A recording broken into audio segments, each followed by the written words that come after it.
बिस्मिल्लाहिर्रहमानिर्रहीम। नाजरीन, मैं ਤੁਹਾਡਾ मेज़बान चौधरी लियाकत अली मांगड़ एक बार फिर नवी स्टोरी ਦੇ ਨਾਲ ਤੁਹਾਡੀ ਖਿਦਮਤ ਵਿੱਚ ਹਾਜ਼ਰ ਹਾਂ। जनाब, मांगड़ ਦੇ ਵਿੱਚ पटवारी लायक साहब ਜਿਹੜੇ ਨੇ ਉਹ बड़े छाए ने अजकल।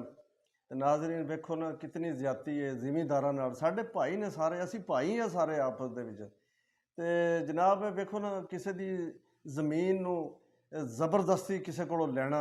ਹੁਣ अगर ਉਹ ਉਸ ਦੇ ਉੱਤੇ ਸਟੇ ਹੋਏ ਹੋਵੇ ਤੇ ਮੈਂ ਡੀਸਓ ਸਾਹਿਬ ਤੁਹਾਡੇ ਨਾਲ ਮੁਖਾਤਬ ਹਾਂ ਕਿ ਉਹ ਜ਼ਮੀਨ ਵਿਕ ਹੀ ਨਹੀਂ ਸਕਦੀ। ਫਿਰ ਉਸ ਦੇ ਨਾਲ ਇੱਕ ਤਕੜਾ ਕੰਮ ਹੋਰ ਹੋਇਆ ਹੈ ਕਿ ਜਿਹੜੀ ਉਹ ਹਿੱਬਾ ਵੀ ਹੋਈ ਹੈ, ਇਹ ਅਗਲੇ ਘਰ ਨੂੰ ਪਤਾ ਹੀ ਕੋਈ ਨਹੀਂ ਹੈ। ਤੇ ਕਿਤਨੀ ਜ਼ਿਆਦਤੀ ਹੈ ਕਿ ਉਹ 10 ਕਰੋੜ ਰੁਪਏ ਦੀ ਜ਼ਮੀਨ ਸੀ ਔਰ ਇਹਨਾਂ ਕੋਲ ਜਨਾਬ ਉਹਨਾਂ ਨੇ 5 ਕਰੋੜ ਰੁਪਏ 'ਚ ਉਹ ਵਸੂਲ ਕੀਤੀ ਹੈ। ਤੇ ਆਓ ਕੁਛ ਗੱਲਾਂ ਇਹਨਾਂ ਨਾਲ ਕਰਨੇ ਆ ਤੇ ਫਿਰ ਬਾਕੀ ਮਾਲੂਮਾਤ ਤੁਹਾਡੇ ਸਾਹਮਣੇ ਆ ਜਾਏਗੀ। ਸਾਰੇ ਪ੍ਰੂਫ ਇਹ ਲੈ ਕੇ ਆਏ ਨੇ ਜੀ। अस्सलाम वालेकुम जी। वालेकुम अस्सलाम। हाँ जी, की हाल है शफकत साहब? ठीक हो? खैरियत है? शफकत साहब, ਅੱਜ ਤੁਸੀਂ ਕੋਈ ਪ੍ਰੂਫ ਵੀ ਲੈ ਕੇ ਆਏ ਹੋ ਤੇ ਕੀ ਪ੍ਰੋਗਰੈਸ ਹੈ ਤੁਹਾਡੇ ਅੱਜ ਦੇ ਇੰਟਰਵਿਊ ਦੀ? ਕੀ ਕਹਿਣਾ ਚਾਹੋਗੇ ਆਵਾਮ ਨੂੰ? ਜੀ ਜੀ। ਬਸ ਸਾਡੇ ਨਾਲ ਬਹੁਤ ਜ਼ਿਆਦਤੀ ਹੋਈ ਹੈ ਜੀ ਜੀ। ਪਟਵਾਰੀਆਂ ਨੇ ਕੀਤੀ ਹੈ, ਮੋਹਸਨ ਤੇ ਰਈਸ ਰਲ ਕੇ ਤੇ ਤਹਿਸੀਲਦਾਰ ਵੀ ਨਾਲ, ਤਹਿਸੀਲਦਾਰ ਰਲ ਕੇ 10 ਕਿੱਲੇ ਰਕਬਾ। ਵੇਖੋ ਨਾ, 10 ਕਿੱਲੇ ਮਾਂਗੜ ਦਾ ਰਕਬਾ ਇੱਕ ਗਾੜ ਹੈ। ਜੀ ਜੀ। ਉਹਦੇ ਵਿੱਚ ਉਹਨਾਂ ਰਾਤੋਂ ਰਾਤ ਬੁਝੂ ਕੇ ਗੱਡੀਆਂ ਬਿਆਨ ਕਰਾ ਲੈਣ। ਸਾਡਾ ਇਹਦਾ ਵੀ ਸਟੇ ਸਾਡੇ ਕੋਲ ਹੈ, ਠੀਕ ਹੈ। ਦੂਜਾ ਵੀ ਸਟੇ ਸਾਡੇ ਕੋਲ ਹੈ, ਸਾਂਝਾ ਖਾਤਾ ਹੈ ਉਹਦਾ ਵੀ ਸਾਡੇ ਕੋਲ ਸਟੇ। ਉਹਨਾਂ ਬਕਾਇਦਾ ਸਾਨੂੰ ਤੇ ਇੰਝ ਰੱਖਿਆ ਕੋਈ ਜਿਵੇਂ ਲਖੀਰ ਹੈ। ਅਸਾਂ ਆਖਿਆ ਠੀਕ ਹੈ, ਅਸੀਂ ਚੁੱਪ ਕਰ ਰਹੇ ਹਾਂ। ਜਿਸ ਵੇਲੇ ਦੂਜੇ ਦਾ ਪਤਾ ਲੱਗਾ ਉਹਨਾਂ ਜੀ ਬਿਆਨ ਕਰ ਲੈ। ਉਹ 10 ਪਈਏ ਪਟਵਾਰੀਏ ਸਿਸਟਮ ਬੰਦ ਆਈ ਇੱਥੇ ਮਾਂਗਟ ਬਹਿ ਕੇ ਆਪ ਚਲਾ ਕੇ ਸਿਸਟਮ ਤੇ ਉਹ ਜਿਵੇਂ ਲਿਖੀ ਗਈ ਹੈ। ਸਾਡੇ ਨਾਲ ਬੜੀ ਜ਼ਿਆਦਤੀ ਹੈ। ਨਿੱਕੇ ਨਿੱਕੇ 2 ਬੱਚੇ ਨਾ ਉਹ ਬੇਮਾਲਕ ਹੋ ਗਏ ਤੇ ਜਿਵੇਂ ਆਈ 10 ਕਰੋੜ ਦੀ।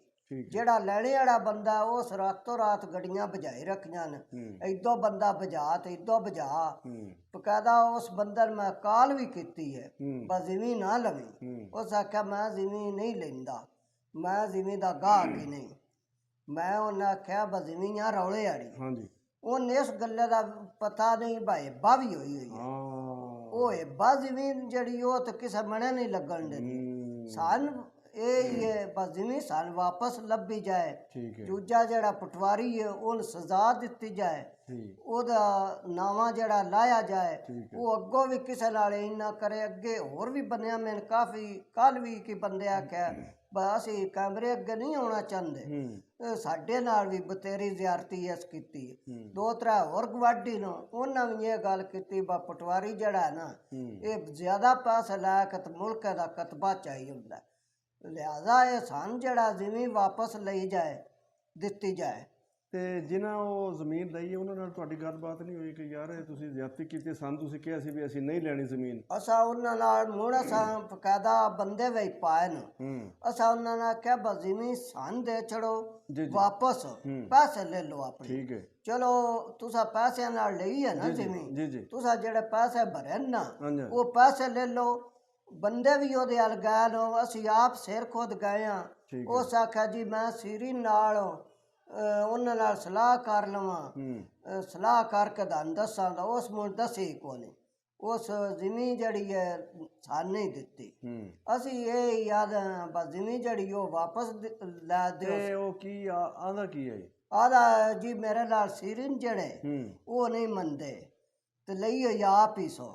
ਆਦਾ ਨਾ ਬਰਾਲ ਕੇ ਲਈ ਹੈ ਤੇ ਫਲਾਣੇ ਬੰਦੇ ਨਾਲ ਤੇ ਫਲਾਣੇ ਨਾਲ ਉਹ ਝੂਠ ਬੋਲਦਾ ਹੈ। ਲਈ ਹੋਈ ਆ ਪਾਸ ਲਿਆਣੇ ਵਾਲਾ ਵੀ ਮੰਗਟਾ ਦੇ ਬੰਦੇ ਆਣ ਜਿਹੜੇ ਨਾਲ ਉਹਦੇ ਗਏ ਨੇ। ਗੱਡੀ ਰਾਤੋਂ ਰਾਤ ਭੱਜਦੀ ਰਹੀ ਹੈ, ਸਾਰੀ ਰਾਤ ਭੱਜੀ ਹੈ। ਤੇ ਉਹ ਰਾਤੋਂ ਰਾਤ ਉਹਦੀ ਮੰਡੀ ਰਿਹਾਇਸ਼ ਹੈ ਜਵੇਦ ਦੀ।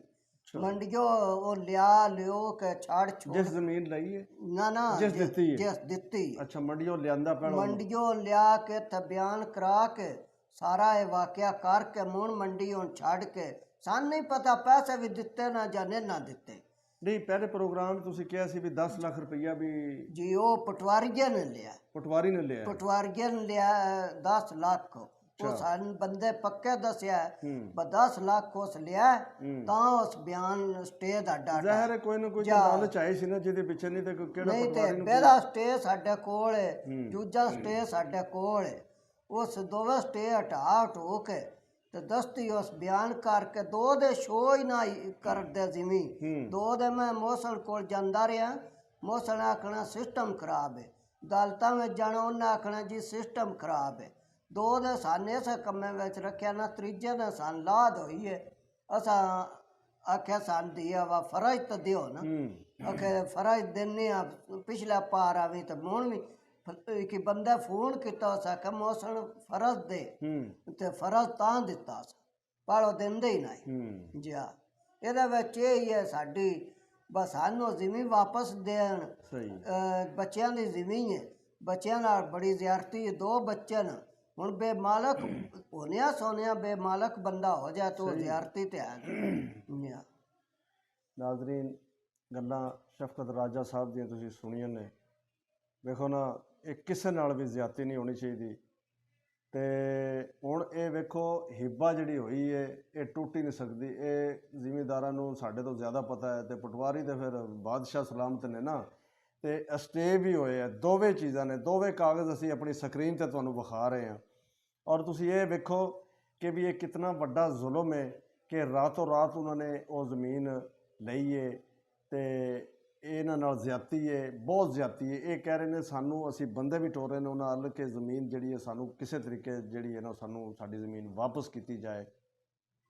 ਤੇ ਸਾਡੀ ਵੀ ਦਰਖਾਸਤ ਹੁਕਾਮੇ ਬਾਲਾ ਅੱਗੇ ਇਹ ਹੀ ਹੈ, DCO ਸਾਹਿਬ ਅੱਗੇ ਦਰਖਾਸਤ, ਸ਼ਾਇਦ ਮਾਰਸ ਸਾਹਿਬ ਅੱਗੇ ਮੈਂ ਦਰਖਾਸਤ ਕਰ ਰਿਹਾ। ਮੈਨੂੰ ਉਮੀਦ ਹੈ ਇਨਸ਼ਾਅੱਲਾ ਤਾਲਾ ਸ਼ਾਇਦ ਮਾਰਸ ਸਾਹਿਬ DCO ਇਸ ਦੇ ਉੱਤੇ ਜ਼ਰੂਰ ਅਮਲ ਦਰਾਮਦ ਕਰਨਗੇ। ਮੈਨੂੰ 100% ਉਮੀਦ ਹੈ, ਕਿਉਂਕਿ ਨਹੀਂ ਤੇ ਅਗਰ ਇਸ ਤਰ੍ਹਾਂ ਨਹੀਂ ਹੋਏਗਾ DCO ਸਾਹਿਬ ਇਹ ਕਾਨੂੰਨ ਦੀਆਂ ਧਚਕੀਆਂ ਉੱਡ ਜਾਣਗੀਆਂ ਕਿ ਸਟੇ ਲਿਆਂਦੇ ਆ, ਹਿੱਬਾ ਹੋਏ ਆ, ਉਸ ਦੇ ਬਾਵਜੂਦ ਜ਼ਮੀਨ ਦਰਬ ਦਰਬ ਇੱਧਰ ਦਾएं ਬਾएं ਹੋ ਜਾਏ, ਖੁਰਦ ਫੁਰਦ ਹੋ ਜਾਏ ਤੇ ਫਿਰ ਤੇ ਕਾਨੂੰਨ ਹੀ ਖ਼ਤਮ ਹੋ ਜਾਏਗਾ। ਲਿਹਾਜ਼ਾ ਮੇਰੀ ਦਰਖਾਸਤ ਹੈ ਜਨਾਬ ਤੁਹਾਡੇ ਅੱਗੇ ਕਿ ਇਹ ਲੈਣ ਵਾਲੇ ਨੂੰ ਵੀ ਅੰਦਰ ਕੀਤਾ ਜਾਏ ਔਰ ਜਿਸ ਨੇ ਇਹ ਜ਼ਮੀਨ ਵੇਚੀ ਹੈ ਪਟਵਾਰੀ ਨੇ ਨਾਲ ਰਲ ਕੇ ਪਟਵਾਰੀ ਨੂੰ ਜਨਾਬ, ਪਟਵਾਰੀ ਦੇ ਹਰ ਬੰਦਾ ਇਹ ਗੱਲ ਕਹਿ ਰਿਹਾ ਕਿ ਉਹ ਜਾਇਜ਼ ਨਜਾਇਜ਼ ਕੰਮ ਜਿਹੜਾ ਲਾਇਕ ਸਾਹਿਬ ਜਿਹੜੇ ਪਟਵਾਰੀ ਨੇ ਇਹ ਦਲੀ ਆਉਂਦੇ ਨੇ ਪਏ ਨਾਲ। ਤਹਿਸੀਲਦਾਰ ਸ਼ੇਰ ਅਲੀ ਉਹ ਇਹਨਾਂ ਦੇ ਨਾਲ ਮਿਲ ਕੇ ਇਹਨਾਂ ਨੇ ਇਹ ਕਾਰਵਾਈ ਕੀਤੀ ਹੈ ਤੇ ਇਹਨਾਂ ਨੂੰ ਜ਼ਮੀਨ ਜਿਹੜੀ ਹੈ ਵਾਪਸ ਮਿਲਣੀ ਚਾਹੀਦੀ ਹੈ ਔਰ ਪਟਵਾਰੀ ਨੂੰ ਕੜੀ ਤੋਂ ਕੜੀ ਸਜ਼ਾ ਮਿਲਣੀ ਚਾਹੀਦੀ ਹੈ ਤਾਂ ਕਿ ਹੋਰ ਜਿਹੜੇ ਜ਼ਿਮੀਂਦਾਰ ਨੇ ਜਾਂ ਆਪਣੇ ਭਾਈ ਨੇ, ਸਾਡੇ ਦੋਸਤ ਨੇ, ਉਹ ਬਚ ਜਾਣ।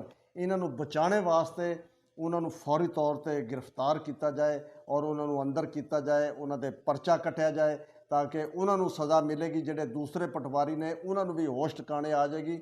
ਪਟਵਾਰੀ ਇਸ ਟਾਈਮ ਮੰਡੀ ਭਾਗ ਦੇ ਵਿੱਚ ਹੋਰ ਵੀ ਬੜੇ ਨੇ ਜਿਨ੍ਹਾਂ ਦੇ ਮੈਂ ਇੰਟਰਵਿਊ ਤੁਹਾਨੂੰ ਕਰਕੇ ਸੁਣਾਵਾਂਗਾ, ਲੇਕਿਨ ਫਿਲਹਾਲ ਇਸ ਪਟਵਾਰੀ ਨੂੰ ਫੌਰੀ ਤੌਰ ਤੇ ਕਾਬੂ ਕੀਤਾ ਜਾਏ ਤੇ ਮੈਨੂੰ ਉਮੀਦ ਹੈ ਕਿ ਹੁਕਾਮੇ ਬਾਲਾ ਇਨਸ਼ਾਅੱਲਾ ਤਾਲਾ ਇਹਨਾਂ ਨੂੰ ਜ਼ਰੂਰ ਗ੍ਰਿਫਤਾਰ ਕਰਾਏਗਾ ਔਰ ਕੈਫਰੇ ਕਿਰਦਾਰ ਤੱਕ ਪਹੁੰਚਾਏਗਾ। ਇਹਨਾਂ ਦਾ ਅੰਜਾਮ ਬੁਰਾ ਹੋਏਗਾ। ਆਵਾਮ ਇਨਸ਼ਾਅੱਲਾ ਇਹਨਾਂ ਤੇ ਲਾਹਨਤ ਭੇਜੇਗੀ। ਇਸ ਦੇ ਨਾਲ ਹੀ ਜੀਦਾਰ ਕਮੌਰ ਨੂੰ ਇਜਾਜ਼ਤ ਦਿਓ। ਓਕੇ, ਅੱਲਾ ਹਾਫਿਜ਼।